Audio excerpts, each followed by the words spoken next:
Bismillahirrahmanirrahim. Assalamualaikum warahmatullahi wabarakatuh.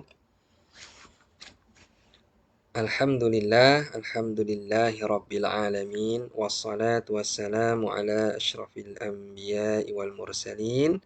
Sayyidina wa maulana Muhammadin wa ala alihi wa ashabihi ajma'in. Subhanaka la ilma lana illa ma 'allamtana innaka antal alimul hakim. Rabbi shrah li sadri wa yassir li amri wahlul 'uqdatam min lisani yafqahu qawli. Ahlan wa sahlan sahabat My Quran kelas tajwid ikhwan angkatan 8. Bagaimana tugas-tugasnya sudah disetorkan semua? Sahabat Santoso, sahabat Freddy, sahabat Dadang, sahabat Rismon, sahabat Wiryo. Baik, sahabat My Quran rahimakumullah. Pada pertemuan kali ini kita hanya mengkaji ulang apa yang sudah kita pelajari pada 2 pekan belakang. Apa saja hukum yang sudah kita pelajari, sahabat? Sebutkan hukum-hukum tajwid yang sudah kita pelajari. Yang pertama apa?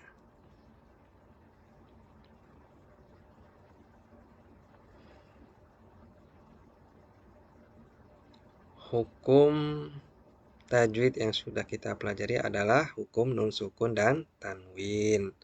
Hukum nun sukun dan tanwin itu ada 4 hukum. Yang pertama adalah ilhar, ya, atau disebut juga dengan ilhar halqi. Sahih, sahabat Freddy dan sahabat Santoso. Yang kedua adalah idgham. Nah, idgham itu terbagi menjadi 2, idgham bi gunnah dan idgham bila gunnah. Kemudian yang ketiga ada yang dinamakan dengan iqlab. Iqlab, nah itu hurufnya hanya 1, yaitu huruf ba, dan yang terakhir adalah ikhfa. Baik, kita ulang-ulang kaji dari hukum ilhar.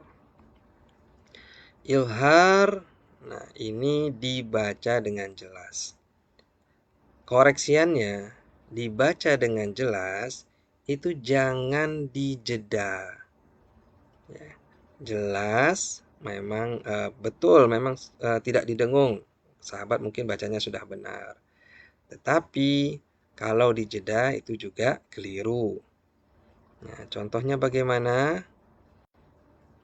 Min ajli. Nah, ada beberapa sahabat yang membaca nunnya betul sudah izhar, tetapi kok ada jeda.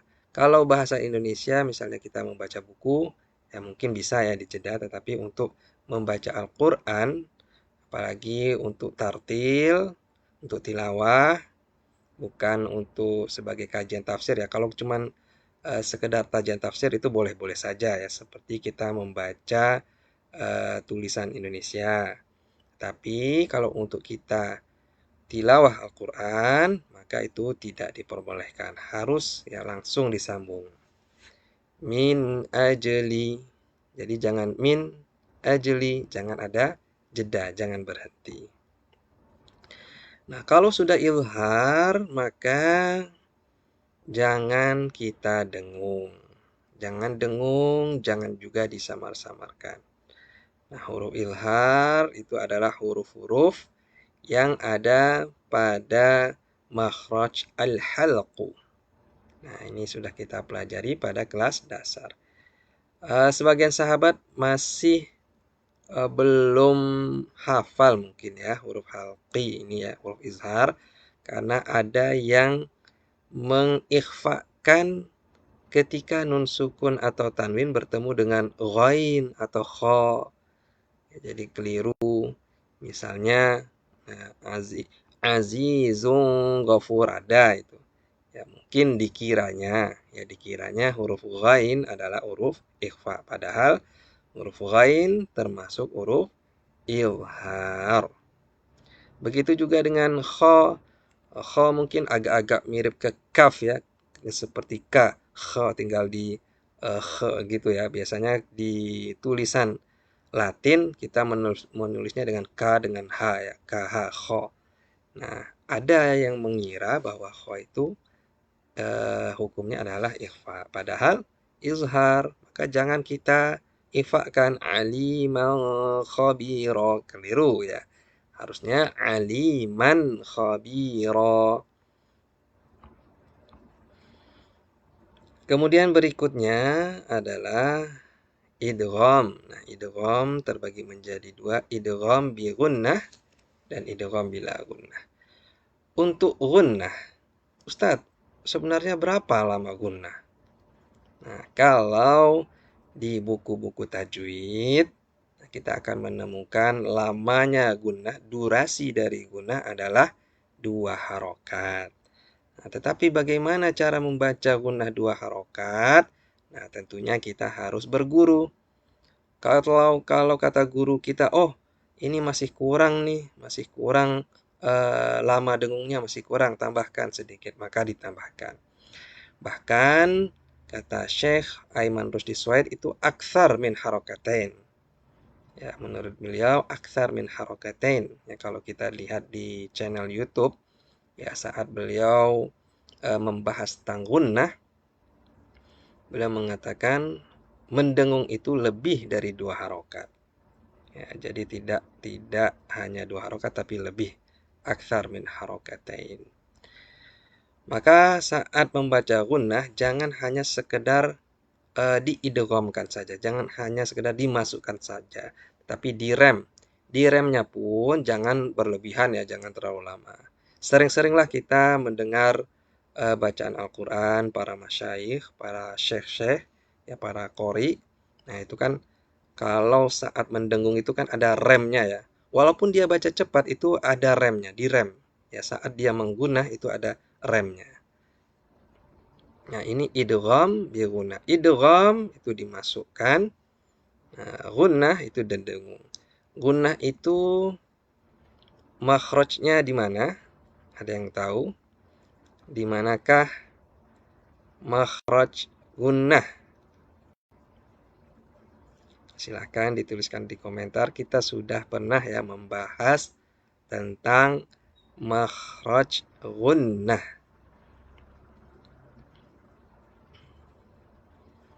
Makhraj gunnah sudah kita pelajari di kelas dasar.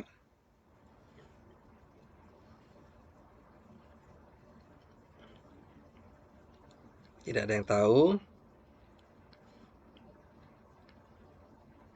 Bukan nun dan mim ya. Makhrajnya, tempat keluar gunnah itu di mana?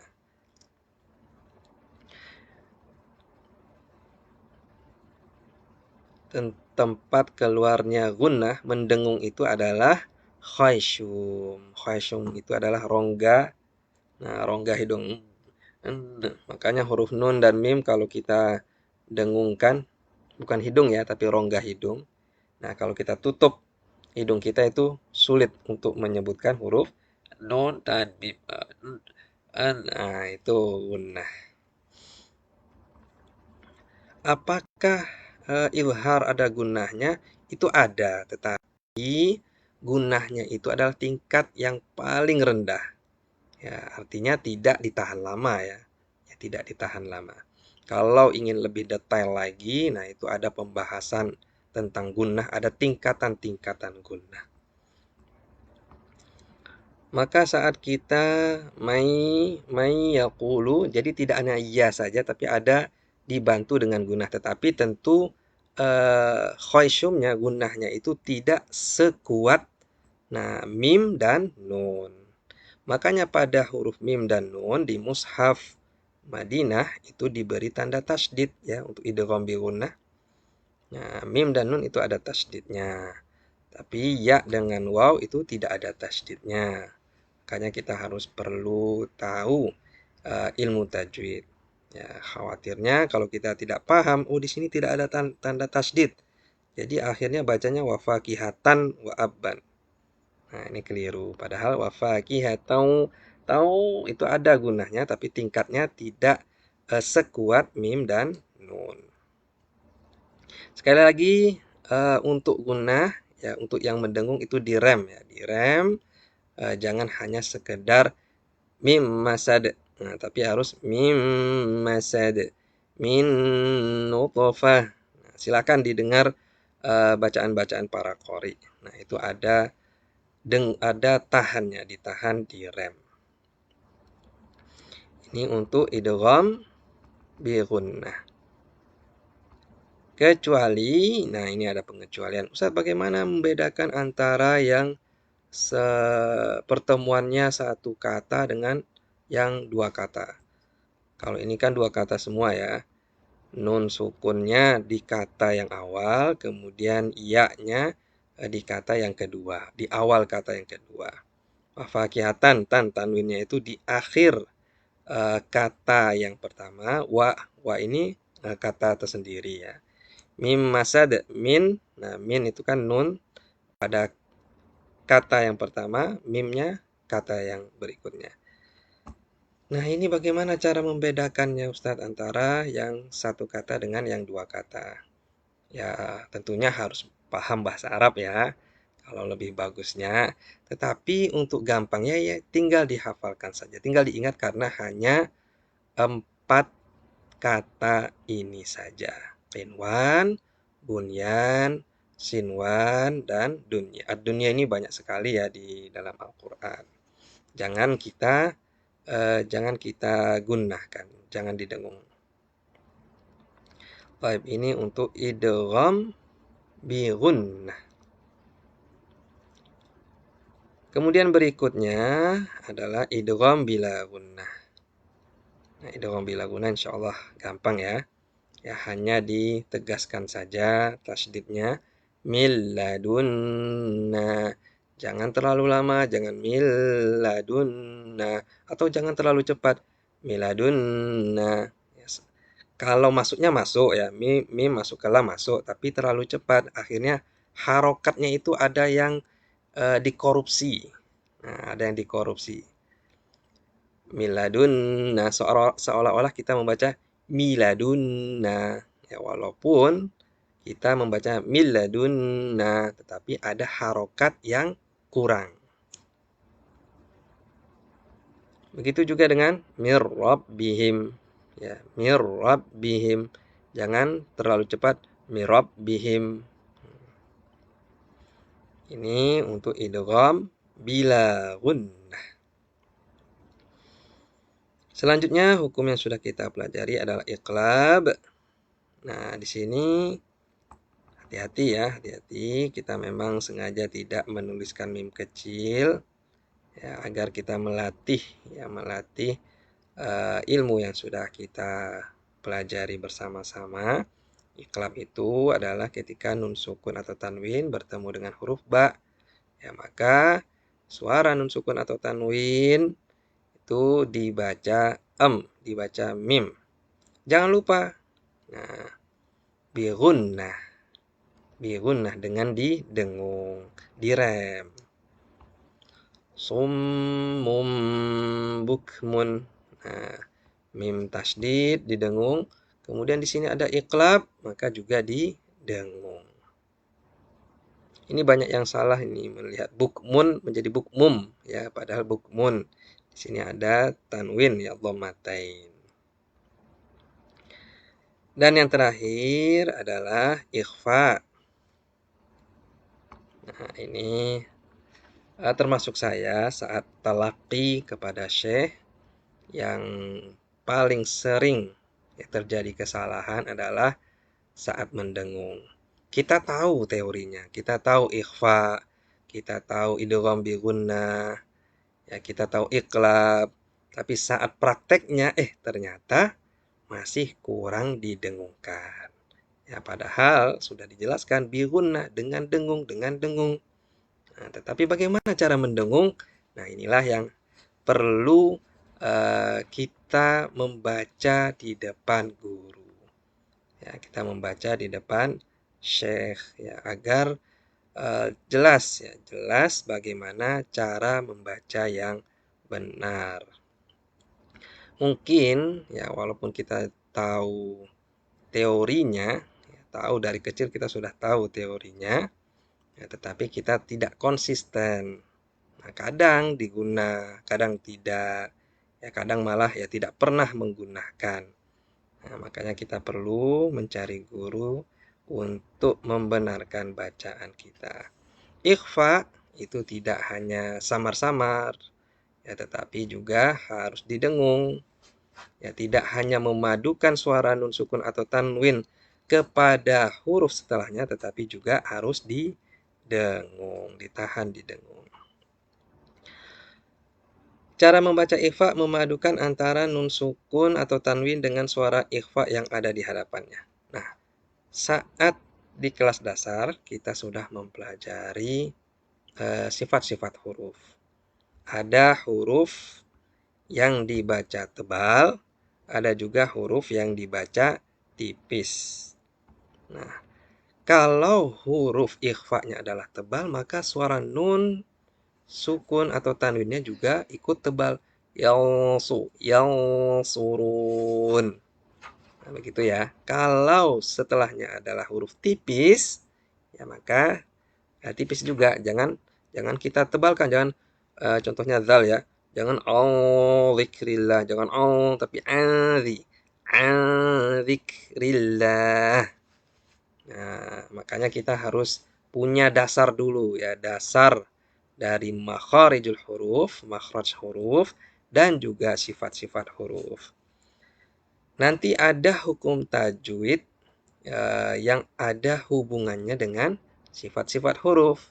Nah, bagi sahabat yang mungkin belum pernah mengikuti kelas dasar, nah nanti agak kebingungan nanti. Oh, ini maksudnya bagaimana Ustadz? Dia satu makhraj satu sifat atau satu makhraj beda sifat.